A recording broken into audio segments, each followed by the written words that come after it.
dans ce 15e épisode de Histoire pour les grandes personnes. Je suis en retard. J'aurais dû publier hier et à mon avis, je vais avoir encore 1 ou 2 jours de retard. Parce que c'est l'été, parce qu'il fait beau, parce que les journées s'étirent, parce que il y a quelque chose où on commence à ralentir et une espèce de réflexion qui s'éparpille un petit peu. Alors ce soir, je vais vous raconter, d'ailleurs j'ai dit ce soir, mais peut-être que pour vous ce sera pas ce soir, je vais vous raconter une histoire très courte de celle dont je pourrais m'inspirer pour oser, parce que figurez-vous que j'ai très envie d'essayer autre chose pendant cet été, et je vais le faire. Dans la foulée de cette histoire, je vais commencer à vous raconter les 1001 nuits, et j'espère que vous aimerez. En attendant, je ne vais pas me priver de raconter une histoire à morale courte. Elle est extrêmement brève, mais finalement, est-ce qu'on a besoin que les choses soient longues et lourdes et structurées pour qu'elles soient percutantes, inspirantes?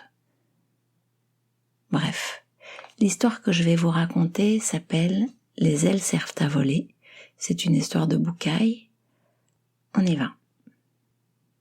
Lorsqu'il eut atteint sa majorité, son père lui dit « Mon fils, nous ne naissons pas tous avec des ailes.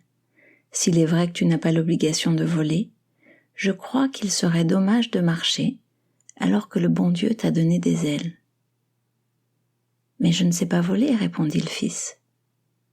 « C'est vrai, dit le père. » Et, en marchant, il l'emmena dans la montagne, au bord d'un précipice. « Tu vois, mon fils, ça, c'est le vide.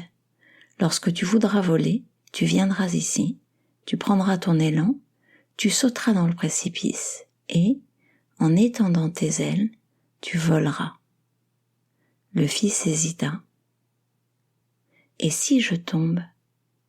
Même si tu tombes, tu ne mourras pas. Tu te feras simplement quelques égratignures qui te rendront plus fort pour le prochain essai, » répondit le père. Le fils retourna voir ses amis au village, des camarades avec lesquels il avait marché toute sa vie. Ceux à l'esprit le plus étroit lui dirent « Tu es fou, pourquoi faire ? Ton père est totalement timbré.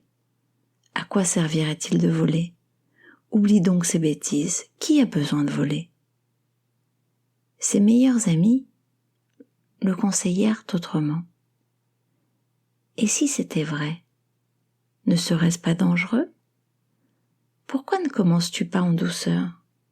Essaie de te jeter du haut d'une échelle ou du sommet d'un arbre. Mais des cimes... Le jeune homme écouta les conseils de ceux qu'il aimait. Il monta au sommet d'un arbre et, rassemblant tout son courage, il sauta. Il déplia ses ailes, les agita dans l'air de toutes ses forces. Mais malheureusement, se précipita à terre. Avec sa grosse bosse au front, il croisa son père. « Tu m'as menti, je ne peux pas voler. J'ai essayé et regarde le coup que je me suis donné. Je ne suis pas comme toi. Mes ailes sont juste un ornement. » « Mon fils, pour voler, écoutez bien, pour voler, il faut créer l'espace d'air libre nécessaire aux ailes pour se déployer. C'est comme pour se jeter en parachute. Il faut atteindre une certaine altitude avant de sauter. Pour voler, il faut commencer par prendre des risques. Si tu ne veux pas, le mieux est sans doute de te résigner et de continuer à marcher. Je ne comparerai pas le fait de switcher des contes et histoires pour les grandes personnes que je vous raconte d'habitude à une série sur les 1001 nuits. D'ailleurs, je pense que je continuerai pendant cet été également à livrer ce que je livre, mais je vais vous inviter, je vais essayer de voler et vous raconter chaque semaine un des contes des 1001 nuits avec le plaisir de partager et le désir de vous emmener voyager un petit peu parce que c'est le moment, parce que c'est la période. Et si vous voulez ne pas louper un épisode, si vous voulez me faire plaisir, vous pouvez vous abonner, demander à être notifié, quelle que soit la plateforme sur laquelle vous écoutiez. Apple, Spotify, Deezer, bon, vous savez, vous connaissez la chanson. Je vous souhaite un bel été, je vous dis à très bientôt dans Histoire pour les grandes personnes. Au revoir.